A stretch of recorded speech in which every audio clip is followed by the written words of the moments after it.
Senhor, meus queridos irmãos, mais uma vez nós estamos aqui para fornecer este subsídio aos professores de escola dominical e também aos alunos. Antes de continuarmos, é necessário informar, como de costume, que caso você queira este material, é só você entrar em contato comigo pelo Instagram, o link vai estar ali na descrição, ou pelo WhatsApp, que eu vou deixar na tela de vocês agora, tá bom? Outro sim, caso dê umas falhadas na minha voz aí, não se preocupa não. Uma gripe me pegou e tá indo embora, mas a garganta ainda tá pegando um pouquinho. Meus amados, nós estamos num novo formato, como eu falei. Eu estou gravando a tela do meu computador. Então a gente está aperfeiçoando cada vez mais. Eu estou fazendo assim porque eu posso sair daqui, eu posso ir no chat GPT, fazer consulta, olhar mapa e assim por diante. Então eu acho que vai ficar bem mais fluido para nós, para a gente conseguir aprender junto. Mais uma coisa antes de iniciarmos, não deixa de curtir, se possível curta já agora, meu mano. Não deixa de compartilhar, não deixa de comentar, não deixa de se inscrever. Isso nos ajuda demais, demais. Como já tenho dito, nosso plano é ser um dos maiores canais sobre escola bíblica dominical do país. E Deus está abençoando. O canal está crescendo aos poucos, o projeto está chegando longe, tem gente aí de outros estados assistindo, tem gente que está assistindo e acompanhando toda semana. E o nosso projeto é esse: ajudar o professor de escola bíblica dominical. Você há de convir comigo que é possível sim nós melhorarmos o nível das escolas bíblicas dominical nas nossas igrejas. É importante que nós venhamos a fazer isso porque a igreja de Cristo merece isto. Então, nosso projeto diz respeito especificamente a isso. Meus amados, a lição de hoje, lição de número 8, vai dos capítulos 40 ao 45 do livro de Isaías. E o tema da lição é o poder soberano de Deus para salvar. São alguns capítulos um tanto quanto extensos. Então, a minha primeira recomendação para você, professor, é que você estude esses capítulos. É que você leia estes capítulos. É por isso que eu já posto o subsídio no início da semana. Eu posto o subsídio aqui da PCC toda terça-feira e o da CPAD toda segunda-feira. Eu já faço isso propositalmente, para que vocês tenham tempo de analisar não só esse material que eu disponibilizo, mas para que você possa ler a Bíblia, para que você possa ler os capítulos e ter intimidade com eles. Sem isso, a sua aula pode ser que ela não flua. É lógico, né? Às vezes você já tem uma certa facilidade em falar em público e tal, né, juntando mais alguns outros fatores, e você consegue, eu não gosto muito dessa palavra, mas você pode até conseguir engambelar por algum tempo, né? Mas vai chegar uma hora, vai chegar numa lição que as pessoas vão perceber, ó, fulano não se preparou, o cara não leu, ele está falando coisa errada.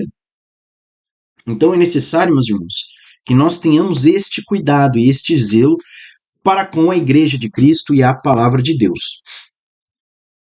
O texto áureo, está lá em Isaías 40, versículo 28, nos diz o seguinte: não sabes, não ouvistes que o eterno Deus, o Senhor, o Criador dos fins da terra, nem se cansa e nem se fadiga? Não se pode esquadrinhar o seu entendimento. A verdade prática nos diz: a verdadeira salvação vem de Deus. Ele é soberano sobre toda a criação e digno de nossa adoração. Os capítulos 40 ao 45 de Isaías, eles são conhecidos, chamados como o livro da consolação. Porque agora, depois de tantas profecias caóticas, episódios dificílimos, como por exemplo a vinda de Senaqueribe às portas de Jerusalém para cercar aquele povo e humilhá-los, a morte do rei e assim por diante, né? A profecia que Isaías havia feito em relação aos descendentes de Ezequias, dizendo que por causa da atitude dele viriam povos e eles levariam as riquezas de Jerusalém para terras estrangeiras. Agora, há mais um raio de esperança. Há um raio de consolação, palavras de consolação. Tanto é que logo no início do capítulo 40, a palavra já começa da seguinte forma, né? Já a sua servidão é acabada. que a sua iniquidade está expirada e que já recebeu em dobro da mão do Senhor por todos os seus pecados. É como se ele estivesse dizendo assim, é lógico, essa profecia é uma profecia futura. Então a ideia é o seguinte: haverá um tempo de restauração após o tempo de punição. Vai vir um tempo de bênção, um tempo de fartura, porém, quando a sua iniquidade for expirada e quando você receber em dobro do Senhor a sua parte por todos os seus pecados. Esses capítulos eles se tratam de uma mensagem para Israel no exílio da Babilônia. Haja vista que, principalmente lá nos capítulos 44 e 45, Isaías ele vai citar o rei Ciro, que foi o responsável pelo retorno do povo a Israel. E como ele havia dito em capítulos anteriores, o povo seria exilado. O povo iria, querendo ou não, para a Babilônia. E isso os preocupava. Porém, o que está sendo dito aqui nesta profecia é que haverá um tempo de retorno, um tempo de restauração. Esses capítulos enfatizam Deus como redentor e soberano. Porque o mesmo Deus que castigará o povo, enviando-os ao exílio, é o mesmo Deus que trará redenção a eles, trazendo-os de volta à sua terra natal. E são profecias sobre Jesus Cristo e sobre o Ciro, rei da Pérsia. Inclusive, no versículo 3 do capítulo 40, nós vemos uma profecia direta em relação a João Batista. Voz do que clama no deserto, preparai o caminho do Senhor, endireitai no ermo, vereda a nosso Deus. Todo vale será exaltado, e todo monte e todo outeiro serão abatidos. O que ele está dizendo aqui? Não vai ter sobe e desce no caminho do Messias. O negócio vai ser plano. Tudo estará plano. Por isso que ele fala, os vales serão exaltados, subirão. Os montes serão abatidos, descerão. Este é o caminho do Messias. Um caminho que não faz curva, um caminho de justiça e um caminho de servidão a Deus. Porque essa promessa de restauração diz respeito justamente a um tempo em que o povo estaria em harmonia completa com Deus por meio do Messias. Então agora, esta era de ouro que o Messias proporcionará ao povo de Deus fará com que os pecados sejam extirpados, fará com que o povo viva em obediência e em plena comunhão com Deus, sem vacilar, sem dar para trás, meus irmãos. É disso que está falando. Deus é soberano sobre toda a criação, e eu deixei também um versículo-chave aqui no capítulo 40, está lá no versículo 31. Mas os que esperam no Senhor renovarão as suas forças. Gente, olha que mensagem linda e de pura esperança. Isaías está sendo bem claro, olha, espere em Deus. Haverá de vir o castigo, haverá de vir o exílio. Todas essas coisas ocorrerão sim com o povo. Mas se você esperar no Senhor, você não vai desfalecer. As suas forças serão renovadas. Sabe qual que é a ideia aqui? Aquele que está vivendo um período difícil, aquele que está vivendo uma fase de dificuldades, muitas das vezes ele se encontra sem forças. E olha só como você pode aplicar isso para os seus alunos. Lembrando que a aplicação prática é extremamente importante numa aula, viu? Aqueles que estão sem forças, eles precisam esperar no Senhor, porque se eles esperarem no Senhor, eles não vão desistir, porque aqueles que esperam no Senhor renovarão as suas forças. Ainda no versículo anterior nos diz o seguinte, olha, ele dá vigor ao cansado e multiplica as forças ao que não tem nenhum vigor. Então olha que promessa linda, meus amados. É Deus falando com o seu povo. É Deus mostrando que o povo precisa esperar nele. O povo precisa ter a esperança nele.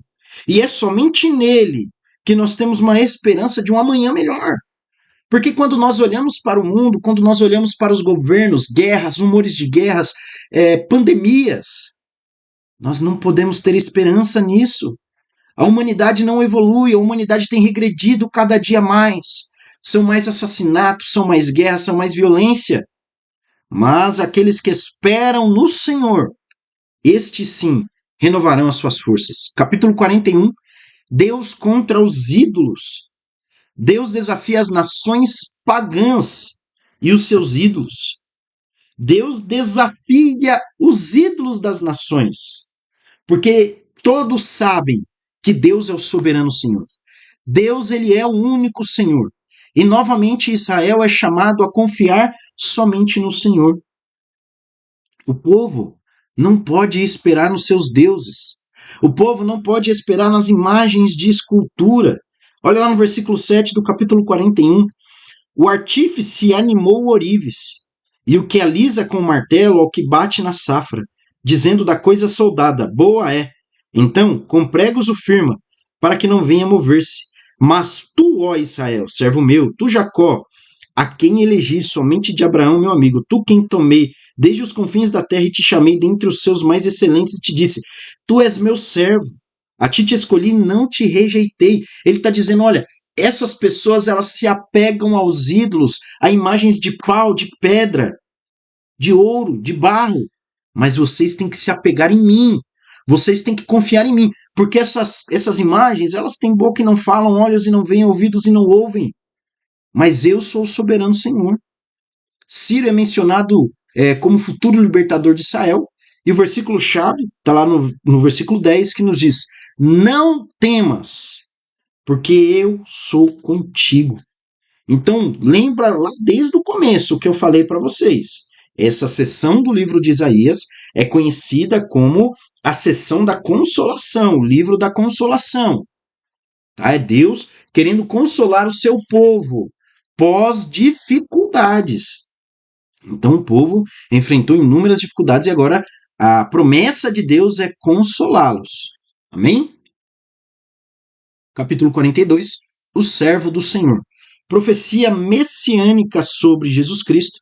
Eu gosto do versículo 5 do capítulo 42 que nos diz o seguinte: assim diz Deus, o Senhor, que criou os céus e os estendeu, e formou a terra e a tudo quanto produz, que dá respiração ao povo que nela está, e o espírito aos que andam nela. Eu, o Senhor, te chamei em justiça, e te chamei pela mão, e te guardarei, e te darei por conserto do povo e para a luz dos gentios. Primeiro, ele está chamando a autoridade de Deus. Ele está dizendo, olha, eu estou falando em nome deste Deus. O Deus que criou os céus. A ideia é o Deus que controla todas as coisas na palma das suas mãos. Este Deus, ele tem autoridade para falar. Os nossos ourives, as nossas imagens de esculturas, elas não são nada. Não são nada. As autoridades deste mundo, os governadores, os reis, os soberanos, não são nada. Mas Deus tem autoridade para falar. E ele está falando justamente sobre o servo do Senhor. Está lá no versículo 1. Eis aqui o meu servo, a quem sustenho, o meu eleito, em quem se compraz a minha alma. Pus o meu espírito sobre ele. Juízo produzirá entre os gentios. Quem é o servo ungido do Senhor?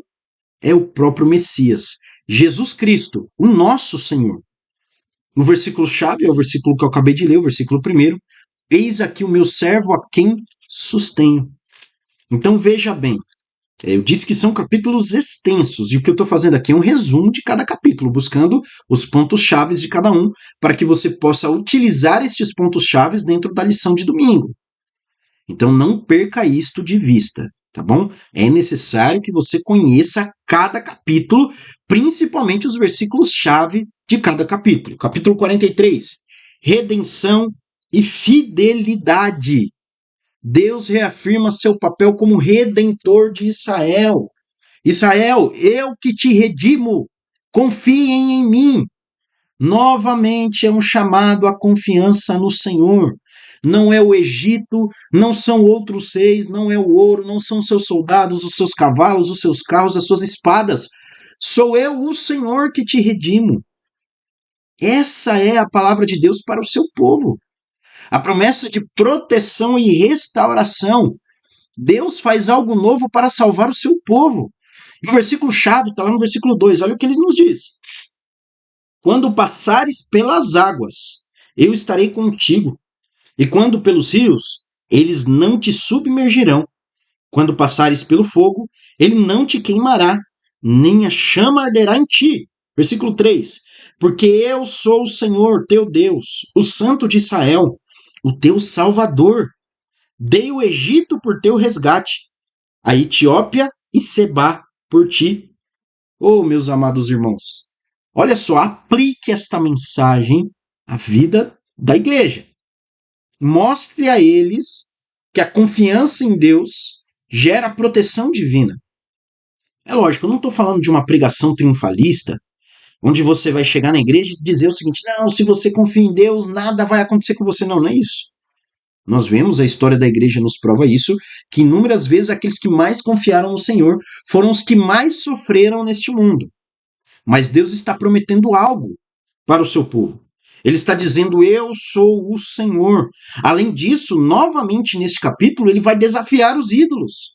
E ele vai dizer que ele é o único Senhor. Está lá no versículo 13. Aliás, no versículo 10. Vocês são as minhas testemunhas, diz o Senhor, e o meu servo, a quem escolhi, para que o saibais e me creiais e entendais que eu sou o mesmo. Olha lá.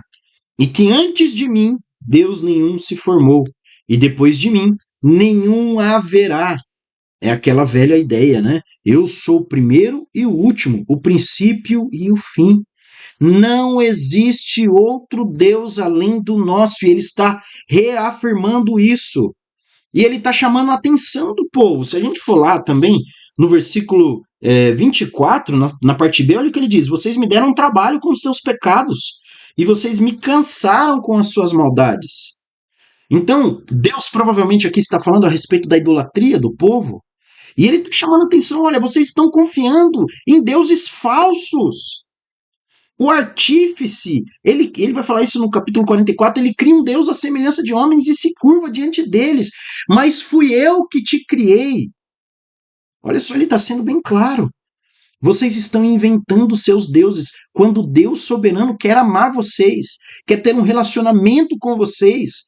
E há muitas formas de se aplicar isso. O povo faz do dinheiro seu Deus, do emprego seu Deus, do carro seu Deus. E confia única e exclusivamente disso. Será que Deus vai precisar tirar tudo da gente para mostrar que Ele é Deus? Como Ele fez com Israel?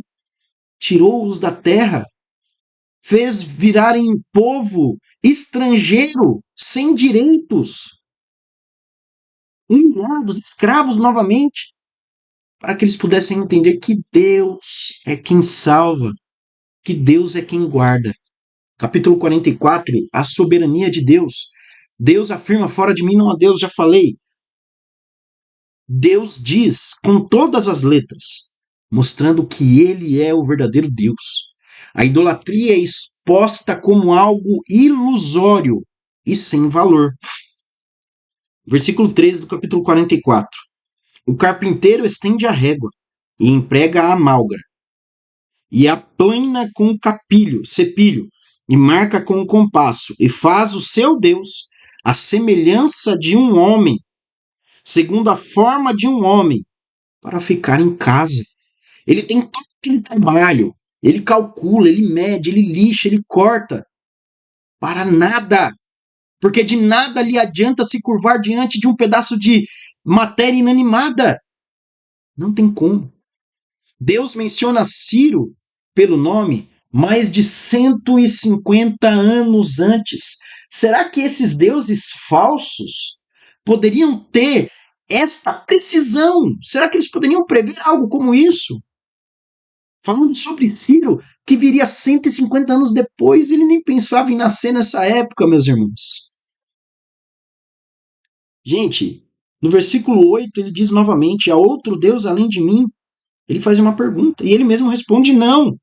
Não há outra rocha que eu conheça. Grave uma coisa. Eu vou dar uma palavra-chave para vocês. Se quiser, anota aí.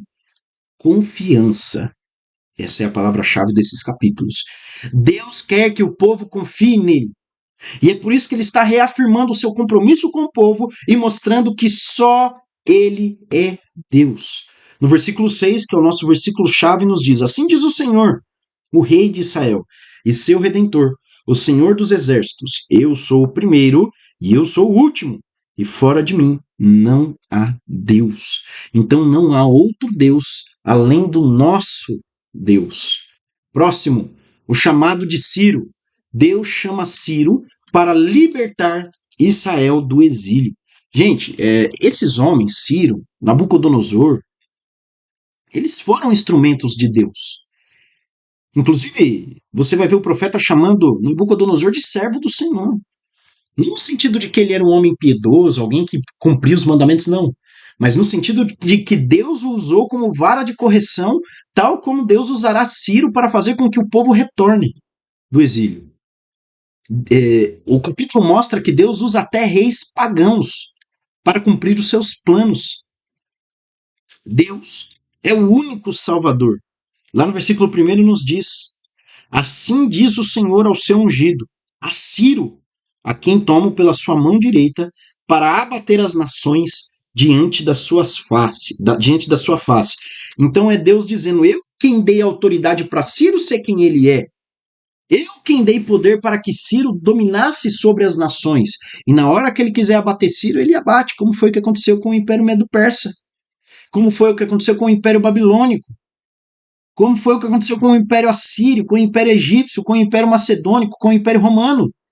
Deus abateu a todos. E o povo de Deus permanece de pé. O versículo-chave do capítulo 45 está lá nos versículos 22 e 23, que diz: olhai para mim e sede salvos. Lembra que eu falei que a palavra-chave é confiança? Se vocês olham para Deus, o que é olhar para Deus? Esperar nele. Geralmente, quando a gente está em apuros, a gente busca algo com os nossos olhos para se apegar, e a ideia é justamente isso. Olha, vocês vão entrar em apuros, então olhem para mim. E todo joelho se dobrará diante de mim. Ou seja, se apeguem a mim, se apeguem ao vosso Redentor, ao vosso Senhor, que sou eu, Jeová, né? Estou parafraseando aqui. Então veja que profecias maravilhosas de redenção, mas é um apelo, uma chamada à confiança, e o povo precisava aprender a confiar, meus amados. Olhai para mim e sede salvos. Indo adiante, resumo e aplicação. Deus fortalece e restaura o seu povo, desde que o povo confie nele. Ele é soberano sobre reis e nações. Deus não disse que foi ele quem pegou pela mão direita de Ciro para que ele dominasse sobre as demais nações? É Deus quem dá autoridade aos homens também. A idolatria é inútil diante do Deus verdadeiro, porque só existe um Deus e fora dele não há outro. As profecias messiânicas apontam para Jesus. Meus amados, em Isaías, nós vemos Isaías fomentando na mentalidade do povo a esperança em relação ao Messias. Então eles sabiam que quando o Messias viesse seria um tempo de paz, o reino de Deus chegaria entre os homens. E como nosso último ponto, na nossa conclusão, Deus nunca abandona o seu povo. Diante de tudo isso, nós podemos concluir que Deus nunca abandona o seu povo. Ele está no controle soberano da história. Sua palavra sempre se cumpre. E eu termino com uma pergunta a vocês. O que você aprendeu com Isaías 40, 45? Se possível, deixa um comentário aí embaixo. Comenta, nos ajude dessa forma, meus amados. Há tantos vídeos inúteis na internet, conteúdo sem sentido, conteúdo pagão, conteúdo idólatra. Então nos ajude nesse sentido, nós estamos aqui pregando a palavra de Deus. Faça parte deste projeto. Não deixe de nos seguir no Instagram, entra lá, olha o nosso conteúdo. Todo dia eu posto um estudo para vocês. Então não deixe de curtir, de compartilhar e inscreva-se no canal. Amém, meus amados? Que Deus os abençoe grandemente. Até a próxima, se Deus quiser.